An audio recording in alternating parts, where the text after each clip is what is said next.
we're going to give you, Elizabeth Warren and Bernie Sanders says, we're going to take it away and we're going to give you a government-run program.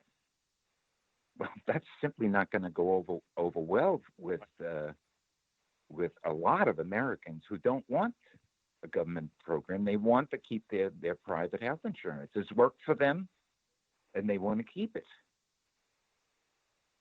Yeah, exactly. And that's where a lot of people are coming from, I think, and that is far the more sensible solution in that area. Where does Vice President Joe speak and on the minimum wage? I think he's supported the raise to $15 an hour too, hasn't he? I'm pretty sure he has. Yes, he has. And yes. Then we could address also, we can look at here, if you can give some information on the student debt thing is a really horrendous thing that all kinds of stats are showing it's holding the economy back because students are being forced to pay off these huge loans. And not that they shouldn't pay something for it, though, but for God's sakes, they allowed some of these companies that went in to capitalize on some of these loans that for some of these colleges and things, and they were able to extract huge interest rates way above where they should have been, and that's not right, and it's hurt a lot of young people. Do you know anything that Biden has on those issues?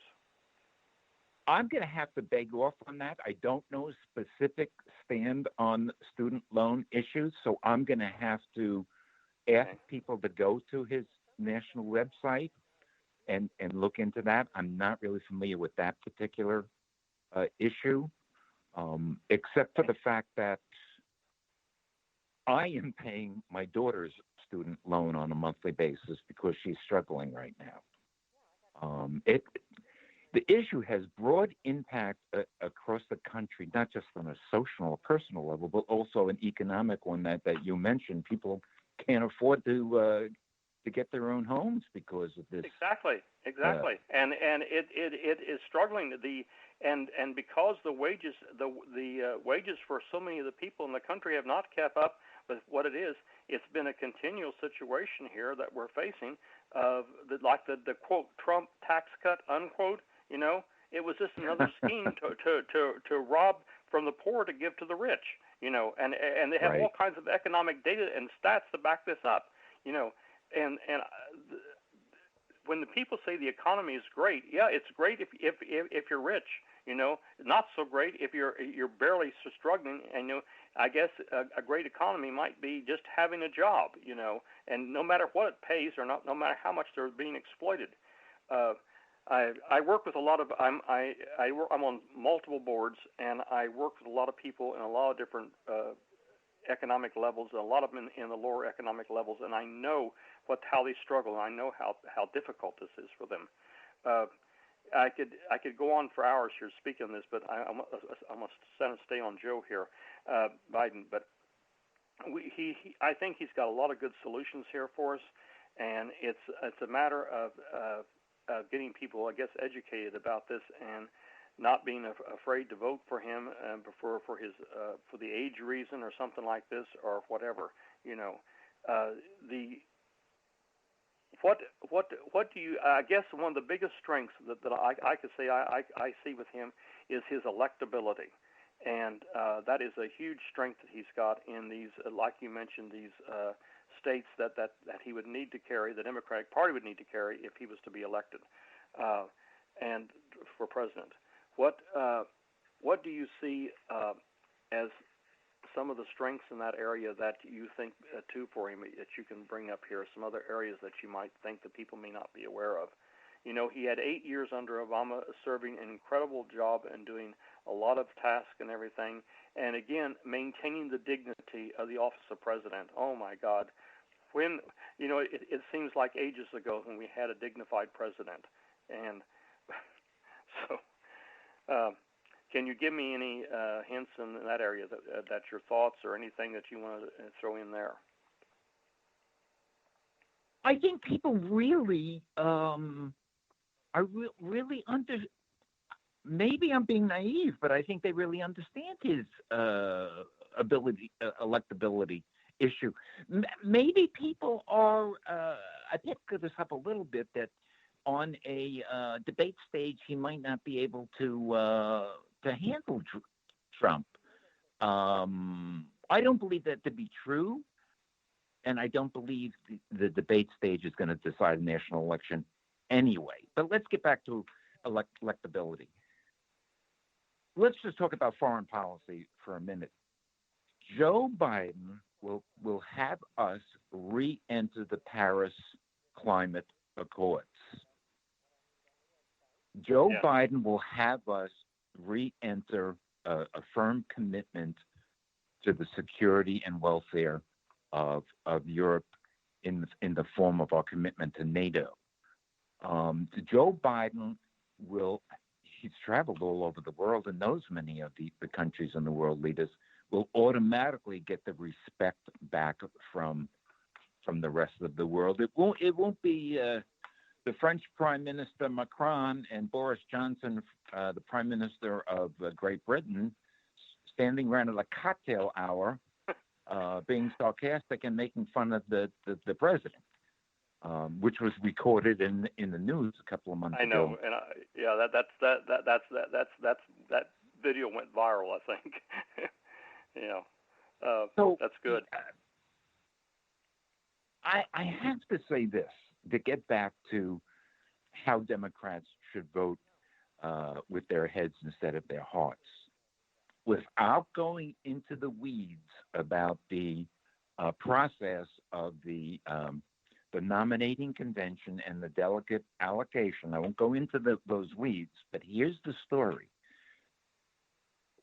If people vote with their hearts and they have to vote for Elizabeth Warren or Amy or Pete, every vote in the primary, the Democratic presidential primary, for those people is a vote for Bernie Sanders because he will capture the majority of the delegates when the rest of the vote is split among the moderate candidates like Joe, Amy, and other people. He will capture the majority of the delegates. And again, now when that happens and he captures the majority of the delegates, I'm talking about electability. Right. It comes right down to electability. So people have to be very aware when they go in that voting booth on the March 3rd for many of for about a dozen states, and March 17th for the Florida primary. Does that help answer your question? Let me say this. James Carville, who formerly worked for President Clinton, had exactly right. This is a quote from him when he had noted on the Morning Joe television program that the only thing standing in the way of lasting damage to this machine, to all that makes America unique and great is the Democrats. By the machine, he means the Trump machine. We must nominate the right person to defeat Donald Trump. We have to get this right. This is no ordinary time. This is no ordinary Republican Party. This is no ordinary incumbent, and it will require an extraordinary Democratic machine and turnout to triumph. Yes, it will. It will require.